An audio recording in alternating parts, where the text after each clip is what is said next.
On this infectious episode of Mythbusters, we blow the lid on those sensational viral videos. Are you ready? I'm ready. Let's do it.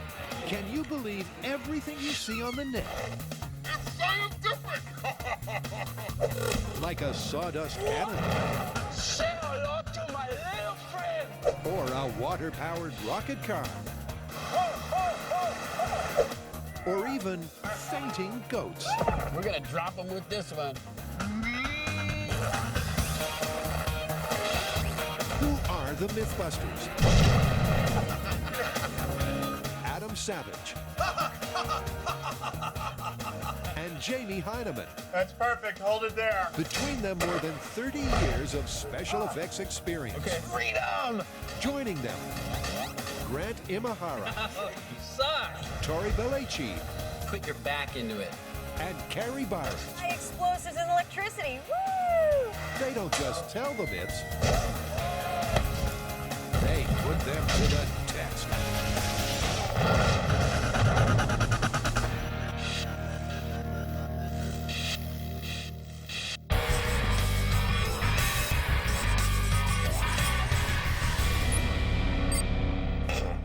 What are you doing? We've got work to do. I'm checking out some viral videos for our viral special. Viral videos. What's that?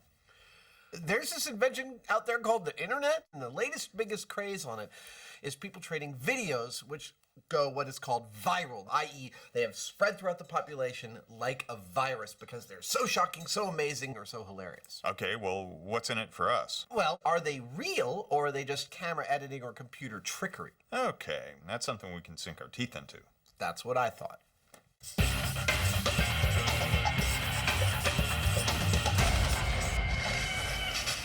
I think I've got one. Yeah? Does 10 million hits count as a viral video? I'll say. What do you got? Well, it looks like we've got a bunch of fire hoses pointed down and they're lifting a car off the ground. That is friggin' perfect for us. It looks pretty convincing. What do you think? No idea. Here, play it again. You know, if this is real and we can actually pull this off, it's gonna be awesome. I totally agree, but man, it could also be deadly. It could also be a con job. That car might just be a plastic shell. But the only way to find out is to try it ourselves. That means building a platform, sweet-talking some firemen, and buying a full-weight has-been hatchback. This is what it is to be a Mythbuster. You see this car behind me and you think, it's some classified ad piece of crap. I see a flying water jet car. Adam's itching to squirt this wreck sky high, but Jamie wants to check under the hood. This car weighs, according to the sticker, 3,175 pounds. Now that means that each of those hoses has to put out about 320 pounds of thrust.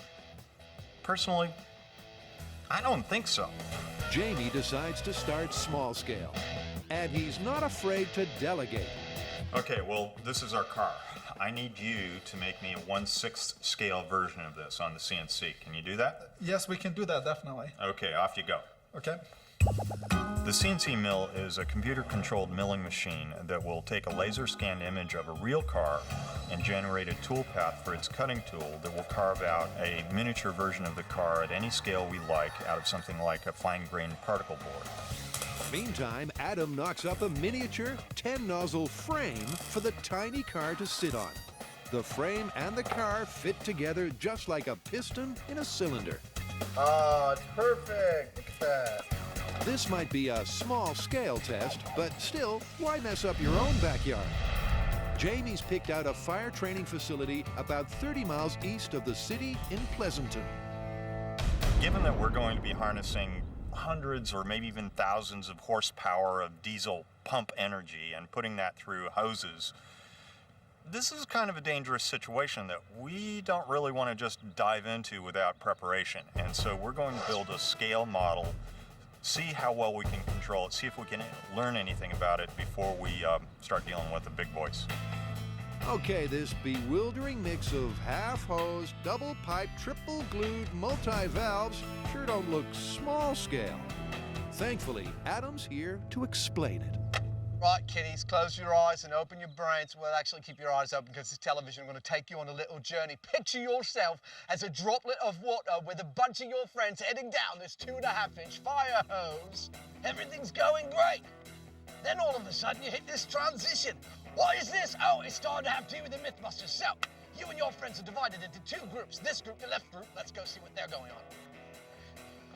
Left group comes down the manifold and further gets divided into 5 other groups, each one going down a 25-foot garden hose. Those garden hoses lead to the platform where all 10 groups of water droplets, all of you and your friends, are rejoined coming out of these nozzles. And if everything goes well, you'll see this. But we're not exactly sure that's going to happen. There's likely to be problems. And that's not just a prediction, it's a promise. Retired Fire Chief Bob Calloway runs out the hose and taps into the nearest hydrant. He's pumped, and so are the boys. We are all plumbed up and ready to go.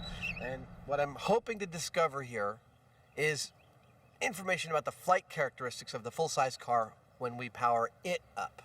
So, Bob, we're all set and ready to go. Okay, Jamie. And you got your valve there, huh? So, Right. what's your signal for more or less?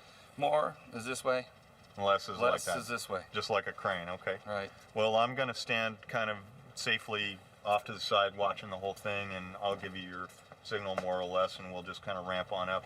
Okay. Remember the high-pitched squealing means shut everything down. It sounds like, like that. Will do. Jamie declines a waterproof suit.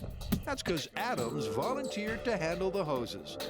Bob turns the tap, and there's no turning back. And before you can say, "Pump my ride," this little red car becomes a little red helicopter. Dude, look at that! Yeah! And in scale, that's about right. That's like, 20 feet off the ground? It's totally, these things are pointed every which way, but because they're mostly down, it's really stable. It seems precise water direction isn't crucial to keeping the car aloft. And that's what they came here to find out.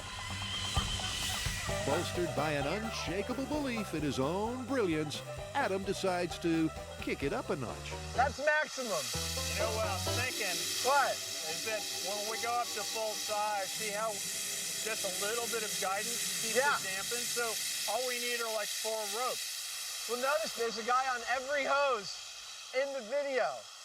And it doesn't take much. I mean, actually, I can guide it from right like here. Dude, this couldn't be better. Well, actually, it could. Whoa! Oh! Direct hit to the mustache. I was doing just fine staying dry. It could not have gone better. We got liftoff, we got stability. It seems like as long as these things are pointed within 15 degrees of down, you get stability. This seems really, really possible. So what do you guys think? Can we pull this off with a full-size car? Yeah, that's awesome.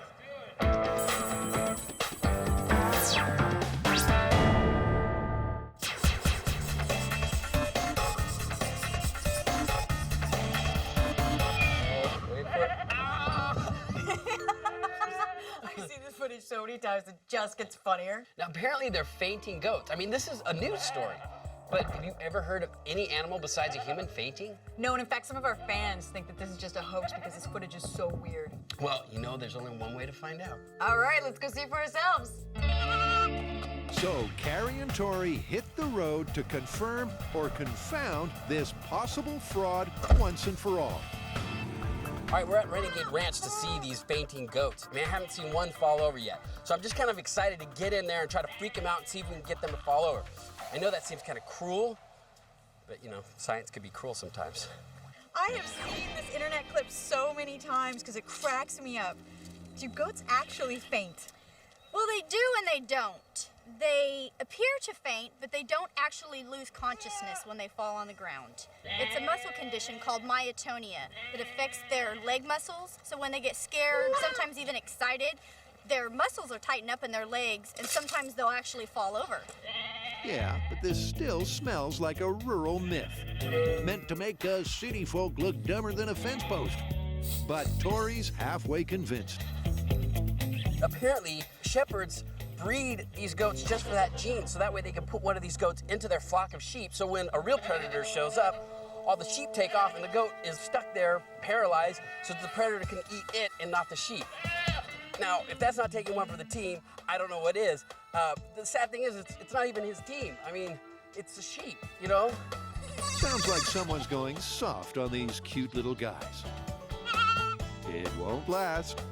All right, Tori, your first step. What do you want to do? I think for my first one, I'm just gonna see if I can get one of these goats to faint with no tricks. I mean, I haven't seen one of these fainted yet. Ooh. Oh, you... It's a shameful start. The first one to faint is one of us. So while Tori regroups, Carrie gives it a whirl. Okay, I figured something would be very freaky with a lot of flash would be an umbrella. So I'm gonna try to crouch down, wait till they're calm, and then pow. That kapow sure worked on the virus video, so it should work now. But it doesn't.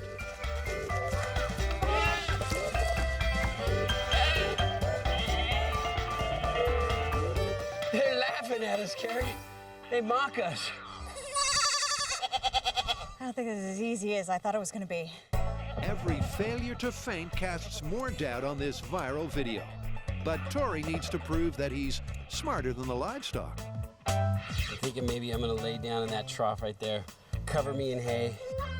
Christina supplies the hay as Tori's wrapped and interred inside a straw sarcophagus. Let them come up to the hay, eat for a little bit, and then I'll spring out and see if we can get one of these guys to faint. 5 long minutes later, Carrie calls in the strike. All right, Tori, go now. Not one? Not one. You kidding me? Dude, that would scare the heck out of me. I can't tell you how frustrating this is. I mean, they're called fainting goats. We can't make a fainting goat faint. Seriously. But enough bleating. Let's bring out the big guns. Oh, these techniques don't seem to be working very well. I thought these goats were supposed to faint like that. I got an idea. This one's for the boys. The boys don't know it, but they're about to enjoy their first, and probably last, Bucks party. All right, Carrie, these are the male goats. What's your technique? You ready? Yeah.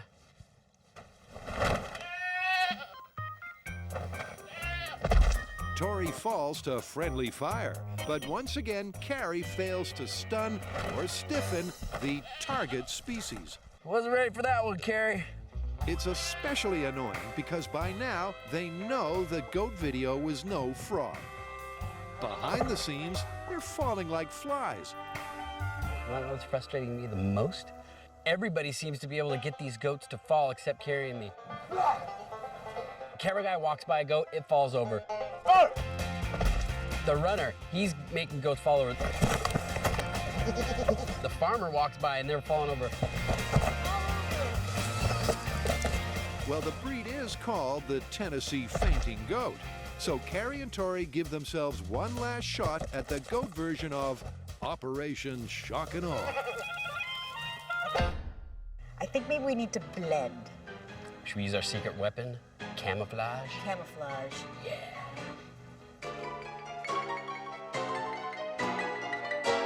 You ready? Oh, yeah. We're gonna drop them with this one. All right, Carrie, so this is the camouflage technique. Now the key is we need to blend in with the goats. Okay, on your attack, we get up, chase them around and make them faint. Let's do this.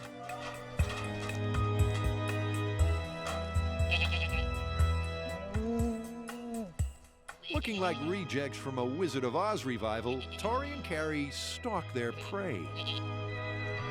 I don't know about the goats, but I think the cow's getting kind of excited. I'm one of you guys. What's going on, fellas? Ready, Carrie? Let's go!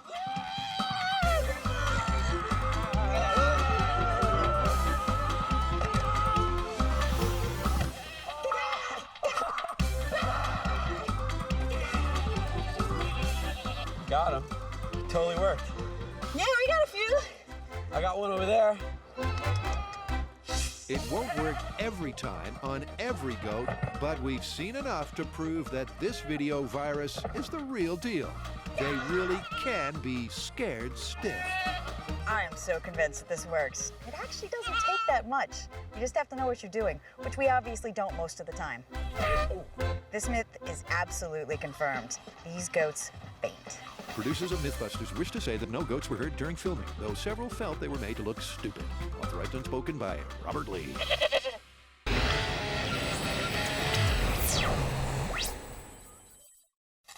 So far, the boys have launched a model car on 10 tiny water jets, just to get a feel for the physics behind this hugely popular viral video.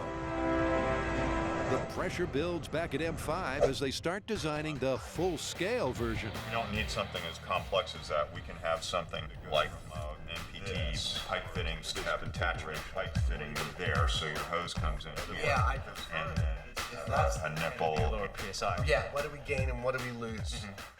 They need to nail down the most effective mix of hose and pipe sizes, nozzle types, and water pressure. And it's not something the fire department can help them with. They don't need to know this kind of thing normally. All they need to know is whether they can hold on to the hose well enough to put a fire out. And when you try and button them down to, exactly how many pounds of thrust in this configuration or that, they don't know, and it's not surprising. I mean, as usual, we're using tools and materials in ways for which they were never intended, and this is a classic. So is this clear? 100%. Clear as mud, huh? Yeah. They start by building a rig that should rate the pressure from one standard fire hose. You can sense Jamie's confidence by the courage he shows wearing shorts with a beret. So Bob, this is our rig that is going to tell us how much thrust we are going to get out of a single hose. And what I've got is the hose comes in here, the water goes down like that. We put barbell weights here, and we see how many barbell weights we can lift with the hose coming off that truck. What do you think? I think it'll work. The method is crude, but hopefully effective. If the water lifts the weight, 10 times the pressure from 10 hoses should lift the car. I've got a very simple rig here, which I hope is bulletproof, and it's going to tell us what kind of thrust we're getting out of the fire truck. And we'll see exactly how much lift we get by how many barbell weights we're able to lift. Okay, Bob, we're good to go. We got 400 pounds on there. Let's fire it up. Okay, here we go.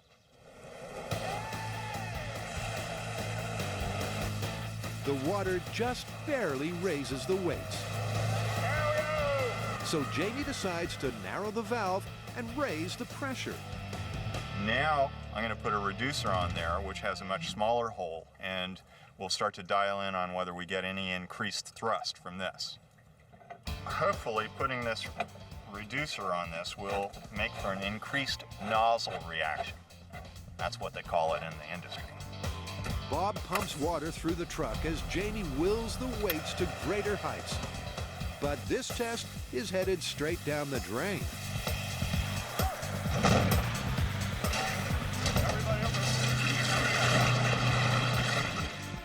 I think we got a little bit more nozzle reaction that time.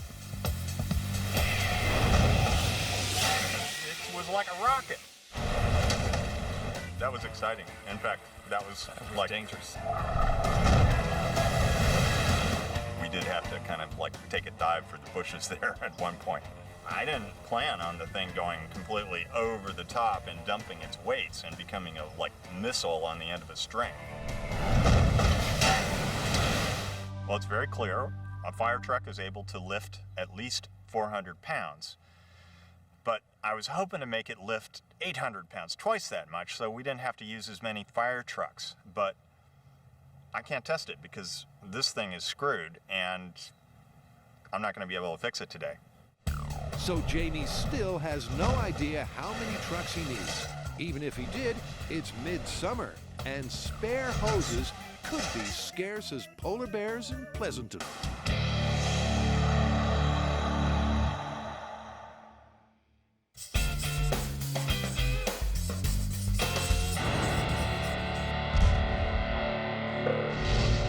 Whoa! That looks seriously dangerous. I like it. You know, they're claiming to do this with only sawdust. Fans, they're a little skeptical. They think it's either something way more flammable or it's CGI.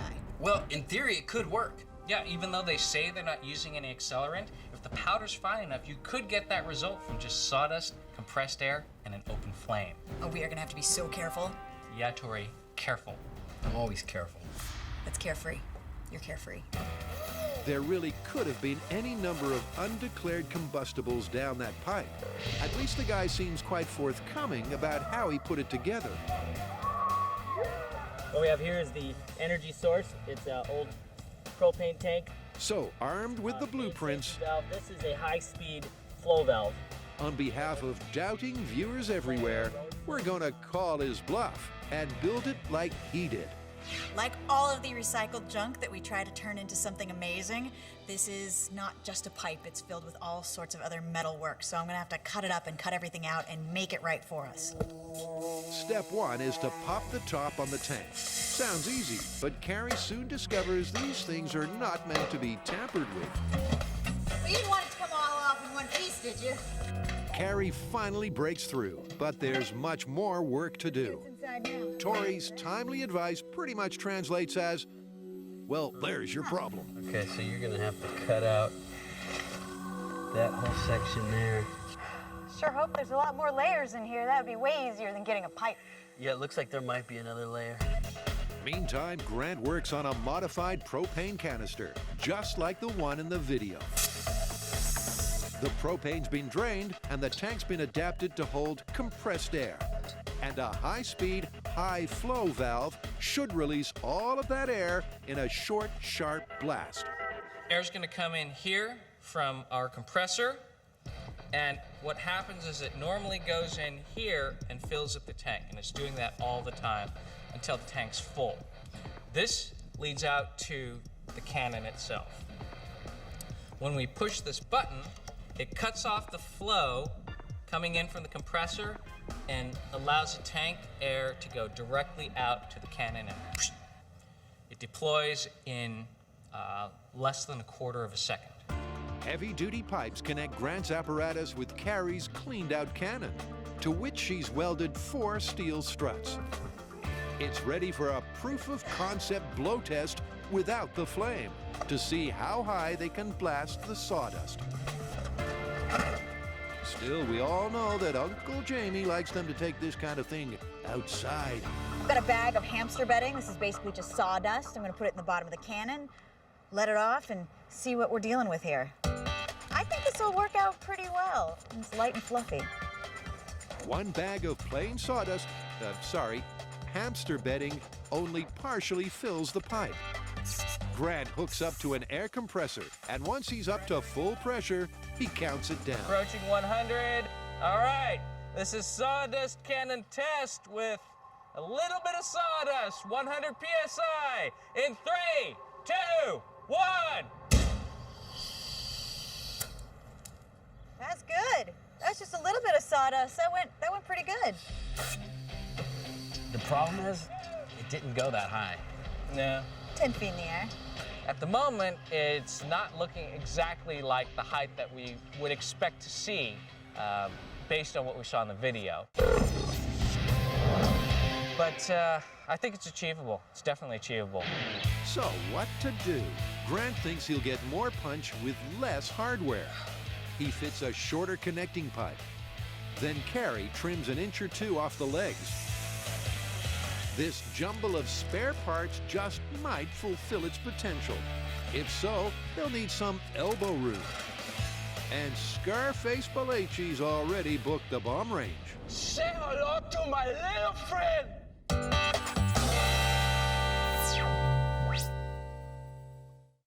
While preparations are made for a full-scale fire hose test, Adam and Jamie have time to check out another much-viewed, water-themed internet upload. All right, here's the viral video we've got to investigate. Pipe with some gas. Nice forearms on this hand model. Those tin. Oh, that is very cool. They call it invisible water. What do you think? This one has all the hallmarks of a sideshow stunt. It's entirely possible that this was done with CGI on a green screen, or even just fishing line with clever lighting. But Jamie's got his own theory. That's not invisible water.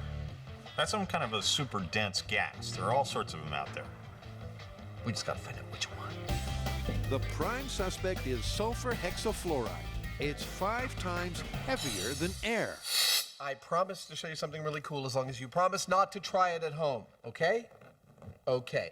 Now, everyone wants to know why my voice sounds higher when I inhale helium. The simple fact is that helium is 6 times less dense than air, which means sound waves travel through it much faster, which makes my voice sound much higher. Now, the same effect can be achieved in reverse if I inhale something like sulfur hexafluoride, which is 6 times denser than air. I inhale some of that, and my voice gets really low, although somehow I'm still funny. It's scientific! On that low note, it's time to start the test and flush out this potential viral flim-flam. Now that we've got the gas, I want to replicate exactly what I can see in the video. We've got a fish tank, and we got tons of tin foil. I'm going to try and make a boat that floats on the invisible water. All right. Give me the business end.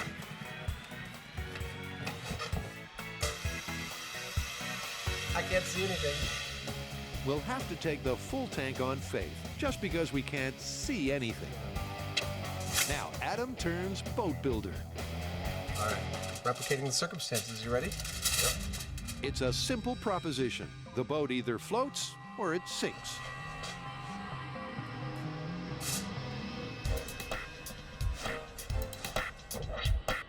But Jamie can't see why this won't work. And here's the proof of concept. There you go. So that's where our level is. Right, somewhere right about there. Let's just be clear. This balloon is filled with air, and it drops, unless it's in this fish tank, where it floats. Because the fish tank's full of gas that's heavier than air, I just can't get a boat to float in it as pretty as it does in the video. One after another, these tinfoil Titanics are launched, then lost at sea. Though the boys do seem to be dialing in on the boat design. Dude, that is so almost cool. Here's hoping it's last time lucky. Jamie? It worked. They've almost duplicated what they saw on the internet. Now Jamie has the honor of flooding the boat with invisible water. Yeah, I can see it pouring out, man. That's so cool. Jamie double dips, and that's all it takes to sink the cynicism surrounding this oddly transparent viral video. It's going down. Oh, down to the bottom of an invisible sea. Well, like they say, whatever floats your boat. And in this case, it's sulfur hexafluoride. Because just like a boat on the water, when you put a boat on sulfur hexafluoride, because it's heavier than air, the boat floats. Even though it was a gas, the myth of invisible water turned out to be true. But that's not true of every viral video. And to show how easy it is to post a fake experiment, we put this clip on YouTube around the time we filmed this show. Adam unscrambles a Rubik's Cube with his feet, while Jamie does it blindfolded. It looks convincing as they both solve the puzzle, and this was watched by tens of thousands of people. You want to know how it's done? Because while it looks like we started with one of these and ended up with one of these, in fact, the reverse is true. We started with a solved cube and mixed it up and just ran the footage backwards. For a little added realism, if you look carefully, you'll see our researcher John Hunt walking through the frame. In fact, he was walking backwards. So remember, don't believe everything you see on the internet.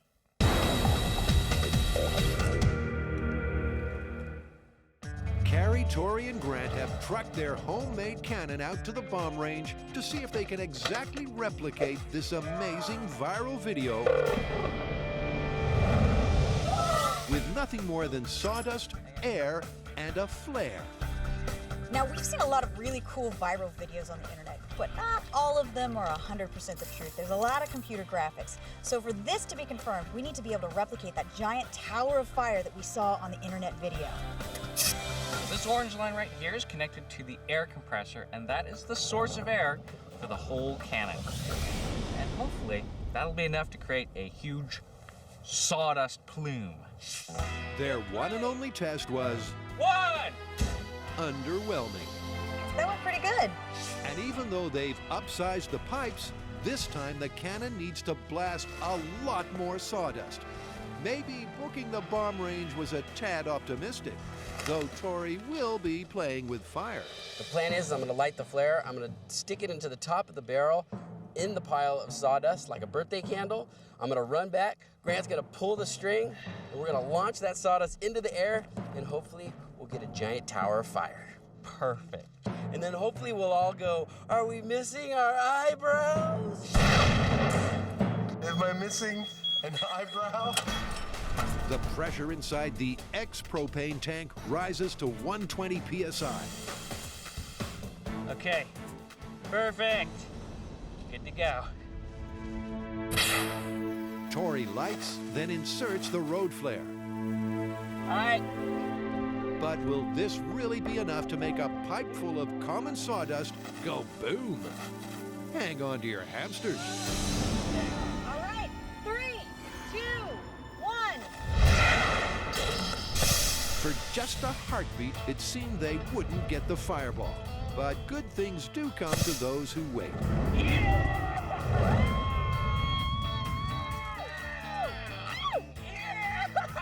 That was so cool!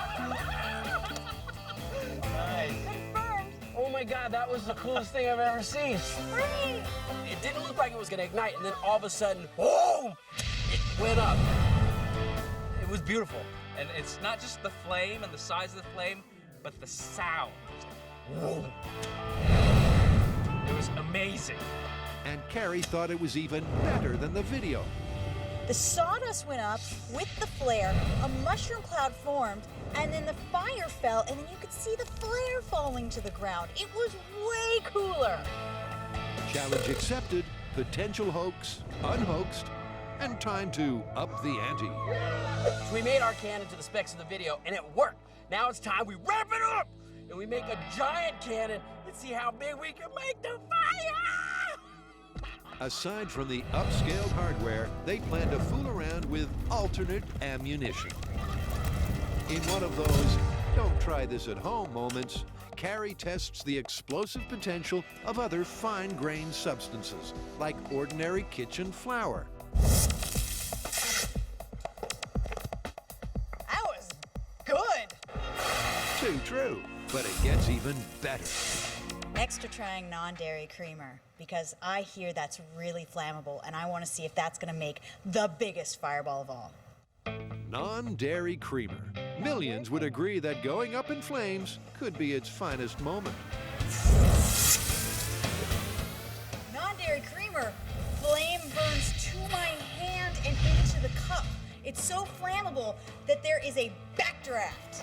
So with the promise of a much bigger cannon and a deadly dose of mock milk powder, it looks like the sky's the limit. Now I want to ramp it up!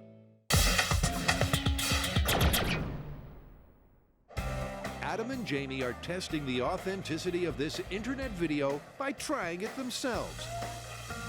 The car could be a lightweight fake, not to mention the frame it's sitting on. But Adam's rack is all that and more.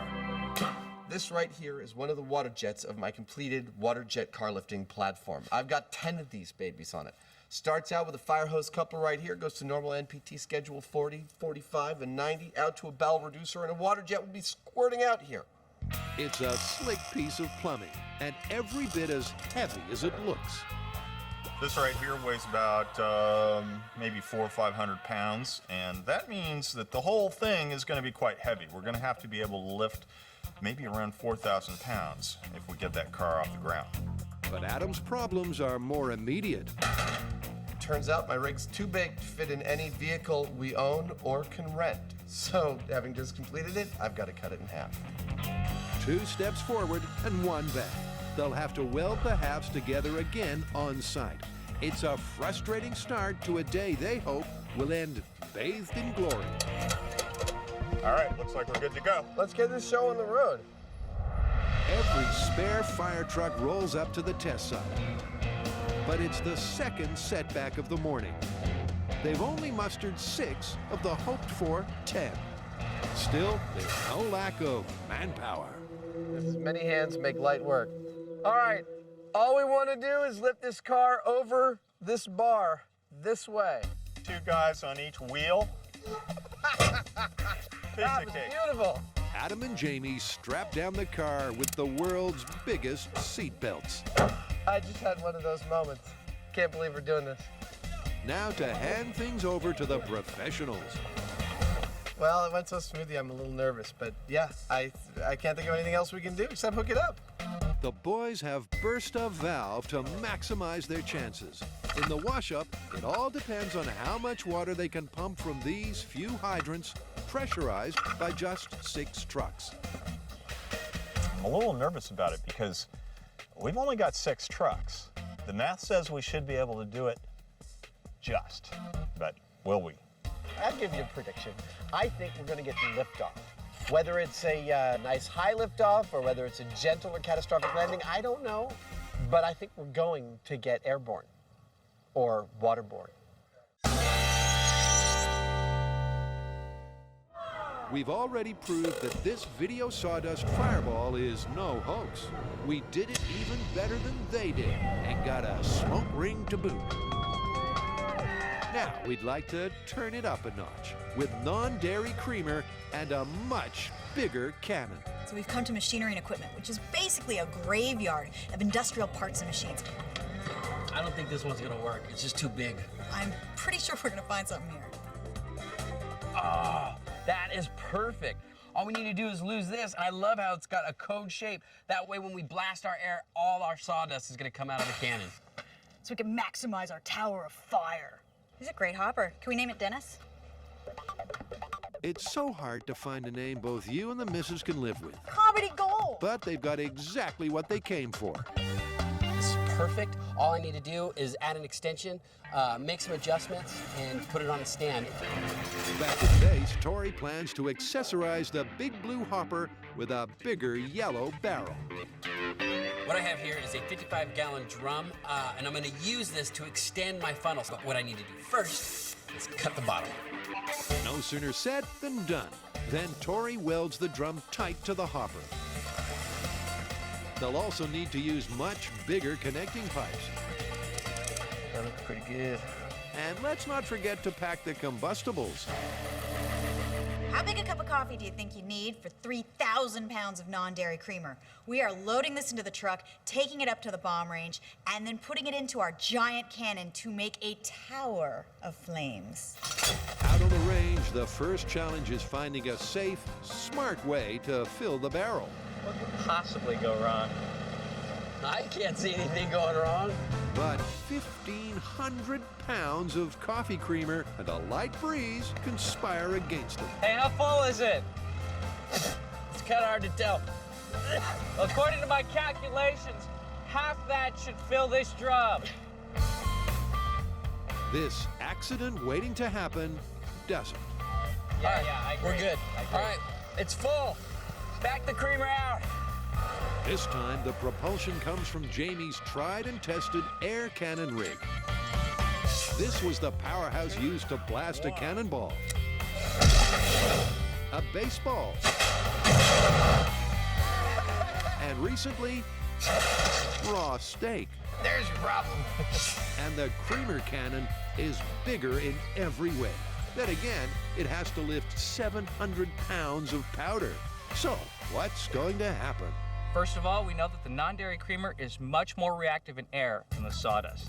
Second, the orifice size is much larger on the non-dairy creamer cannon, 36 times the force. And on top of that, 20 times the air capacity.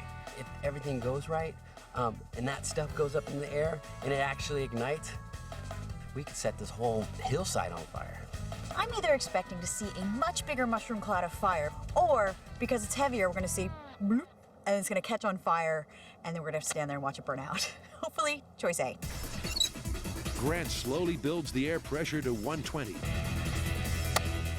Good to go. Then Tori sets the spark.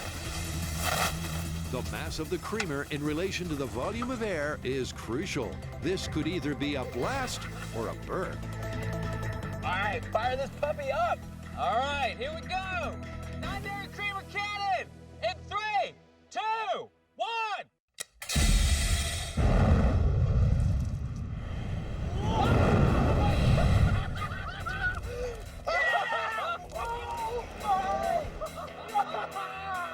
That was frightening. Terrifying. Did you get that on high speed? Yeah, we did remember to push the on button on the off chance that this might be one of the biggest fireballs ever. This was frightening. I mean, seriously, there was a moment where I'm like, oh, crap, this was a bad idea. When you set off an explosion, you go click, boom. When you fire one of these cannons, you go click, you're like, whoosh. It's not working. Oh my God, it's up! All I heard in my head was run, and I started up the hill as fast as I could go, and I'm still on a little bit of adrenaline buzz right now.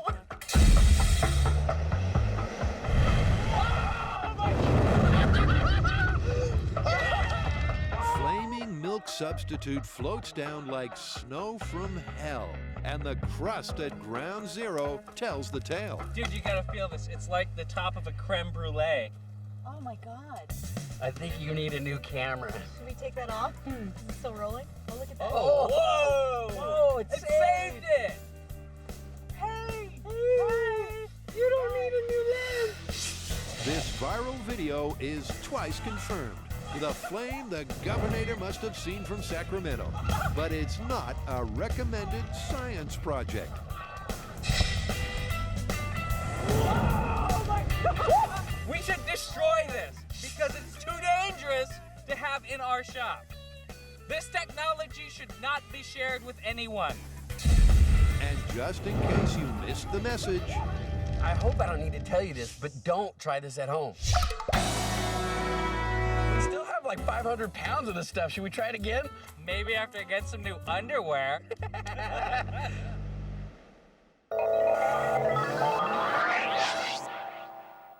Welcome back. Here's where we stand. We had a video of some fire trucks using only the power of their hose pressure to lift a car. We figured out that one hose can easily lift over 400 pounds. We also made a scale model of this rig and figured out that this was actually pretty stable. Now we put it all together. We built a full-size car, a full-size rack of hoses, and we're about to try it for real. nice update. Now let's see if a full-size, full-weight car really can take flight. Dude, I can't believe it. 6 diesel engines kind of rumbling. The tension is mounting. Are you ready? I'm ready. Let's do it. I'm gonna get in position.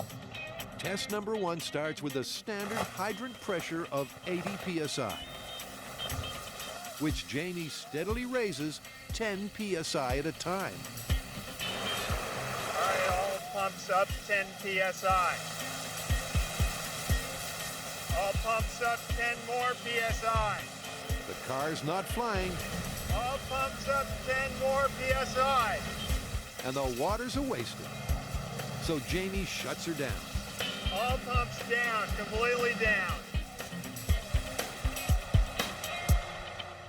Okay, we're exceeding the amount of water flow for the system. Oh no. Yeah. Well, what if we remove a couple of the hoses, or just, don't power up with 2 of the hoses?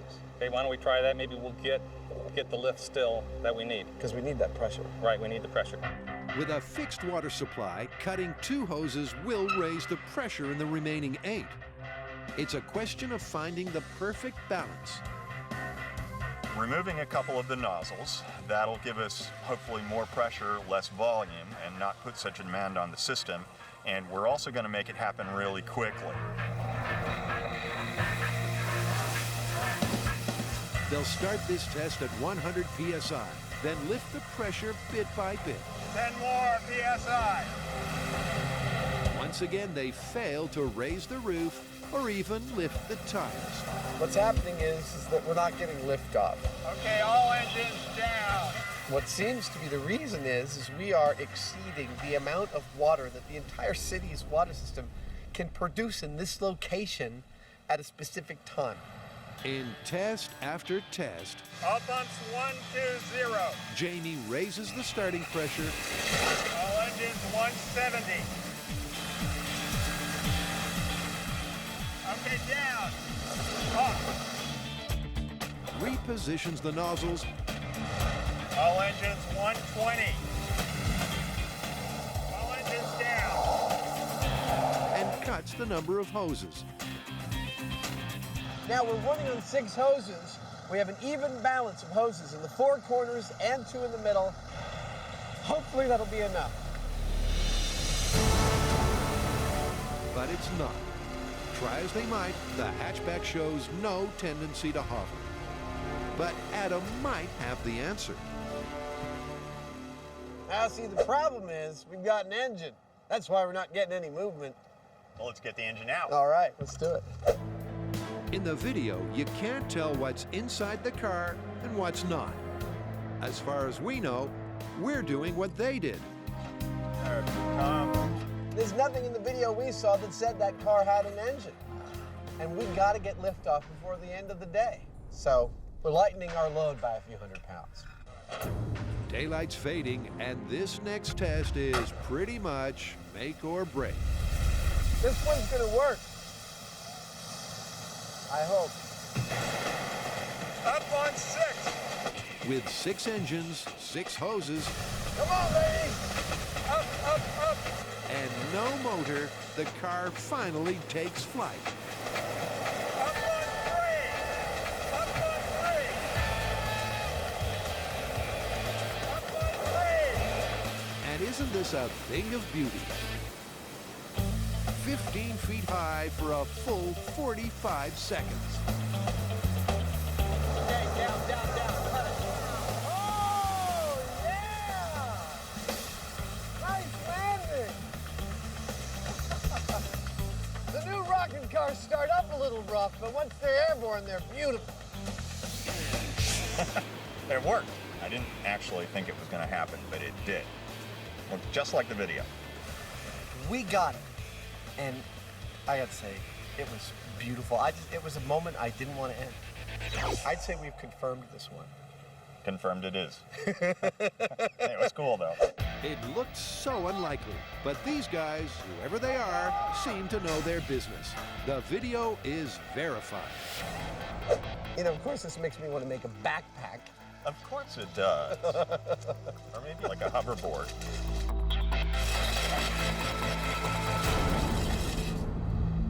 This whole internet thing is actually pretty nifty. I thought that you'd like it. It's almost as good as a telephone. And you know, I actually had a lot of fun on these viral videos. So did I. You know, I was most impressed that everything we all tested turned out to be plausible or confirmed. Honestly, I can't remember the last time that happened. There's plenty more where that came from. Oh yeah, I smell a sequel.